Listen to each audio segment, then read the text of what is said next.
BA प्रथम वर्ष के विद्यार्थियों को पुनः एक और वीडियो लेकर मैं आप सभी के समक्ष उपस्थित हूँ। हिंदी भाषा में एक कहानी दी गई है। उस कहानी का नाम है शतरंज के खिलाड़ी। और शतरंज के खिलाड़ी कहानी में जो बहुविकल्प प्रश्न दिए गए हैं वही लेकर मैं आप सभी के सामने उपस्थित हूँ। तो शतरंज के खिलाड़ी जो कहानी है किस लेखक ने लिखी है, पहला प्रश्न। तो यह कहानी के लेखक मुंशी प्रेमचंद जी हैं। शतरंज के खिलाड़ी कहानी की पृष्ठभूमि क्या है? तो इसकी जो ऐतिहासिक पृष्ठभूमि है इसकी, इसका आंसर आएगा ऐतिहासिक। इसमें कौन सा उपन्यास के बारे में भी दिया है। उसमें 4 उपन्यास दिए गए हैं, गोदान, सेवा सदन, गबन।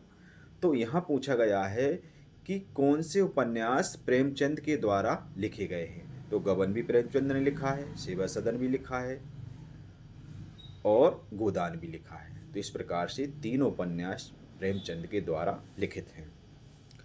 प्रेमचंद ने लेखन कितने वर्ष की उम्र में प्रारंभ कर दिया था? तो प्रेमचंद जी ने लेखन का कार्य लगभग 20 वर्ष की आयु से प्रारंभ कर दिया था। मिर्जा की पत्नी, मिर्जा एक पात्र है शतरंज के खिलाड़ी में। तो यहाँ पर प्रश्न है, मिर्जा की पत्नी को मिर्जा का शतरंज खेलना क्यों पसंद नहीं था? इसलिए पसंद नहीं था क्योंकि मिर्जा के द्वारा उसकी उपेक्षा की जाती थी, इसलिए उसे शतरंज खेलना पसंद नहीं था। मिर्जा की पत्नी द्वारा मिर्जा को अंदर बुलाने के बाद मीर ने क्या किया? तो मीर ने शतरंज के मोहरे बदलकर दीवान खाने के बाहर खड़े हो गए। शतरंज की बाजी पहले कहाँ बिछती थी? तो शतरंज की बाजी पहले मिर्जा के घर पर बिछती थी। मिर्जा सज्जाद अली और मीर रोशन अली का क्या कारोबार था? तो इनका कारोबार क्या था? इनके पास काफ़ी ज़मीन थी, तो इसका आंसर आएगा जमींदारी या जागीरदारी।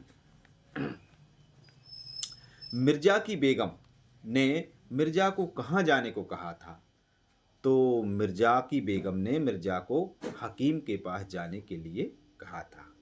शतरंज के खिलाड़ी कहानी में किस शहर का चित्रण है? तो लखनऊ शहर का इसमें चित्रण है। शतरंज के खिलाड़ी पाठ में किस नवाब के शासनकाल की बात की गई है? तो इसमें वाजिद अली के शासनकाल की बात की गई है। पिनक शब्द आया है और यह आशय पूछा गया है कि पिनक शब्द का क्या आशय है। तो पिनक शब्द का जो आशय है वह होता है नशा करना। मिर्जा की बेगम को क्या तकलीफ हुई? तो हमने पाठ में भी पढ़ा है कि मिर्जा की जो बेगम है उनको सिर दर्द की परेशानी हुई। और उपरोक्त कहानी में लेखक क्या बताना चाहता है? तो उपरोक्त जो कहानी जो हमने पढ़ी है उसमें बताया है कि किस प्रकार से जागीरदारों का पतन हुआ है। उपरोक्त मीर साहब के पास घुड़सवार को किसने भेजा था? तो उसको भेजा था मीर साहब की बेगम ने। मीर और मिर्जा युद्ध में जाने से क्यों बचना चाहते थे? तो इससे राज्य के प्रति दायित्व बोध के प्रति उदासीन थे। तो आज के लिए इतना ही। आप लोग सभी प्रश्न नोट कर लें। धन्यवाद।